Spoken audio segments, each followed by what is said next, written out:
अस्सलाम वालेकुम दोस्तों, आई होप सब ठीक होंगे, अच्छे से होंगे। दोस्तों इस वीडियो में हम बात करने वाले हैं एक लड़के के बारे में जो 18 साल का है और वो रहने वाला है खानियार श्रीनगर में। दोस्तों बताया जा रहा है कि ये पिछले 5 दिनों से मिसिंग है। उससे पहले मेरी यही गुजारिश है आप सभी लोगों से, चैनल को जरूर सब्सक्राइब करना और बेल आइकन को भी साथ दबाना, ताकि जब भी मेरा नया वीडियो अपलोड हो जाएगा सबसे पहले वो आपके पास आ जाएगा। चलो दोस्तों इस वीडियो में हम बात करने वाले हैं एक लड़के के बारे में जो पिछले 5 दिनों से मिसिंग है। इस वीडियो में हम देखते हैं इसकी फैमिली जो है वो कैसे इसको याद कर रही है। स्क्रीन पे कॉन्टेक्ट नंबर दिया है, अगर किसी ने भी इसको देखा है इन नंबरातों पर राबिता कायम करे।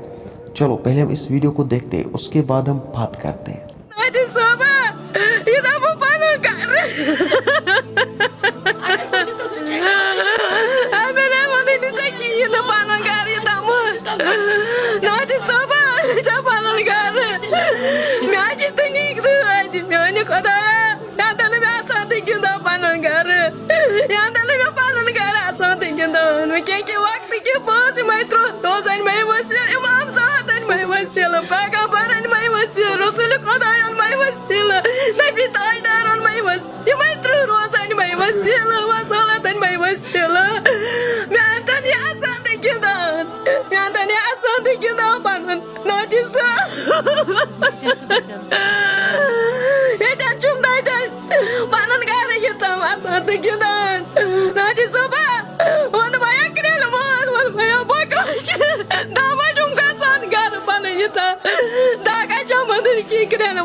दोस्तों आपने इस वीडियो को देखा है, मेहरबानी करके इस वीडियो को ज़्यादा से ज़्यादा शेयर करना ताकि ये अपने घर वालों को सही सलामत मिल जाए। मेरा आज का वीडियो इतना ही, मिलते हैं किसी अगले वीडियो में। तब तक के लिए अपना ख्याल रखना और अपने भाई को दुआ में याद रखना। बाकी अस्सलामु अलैकुम।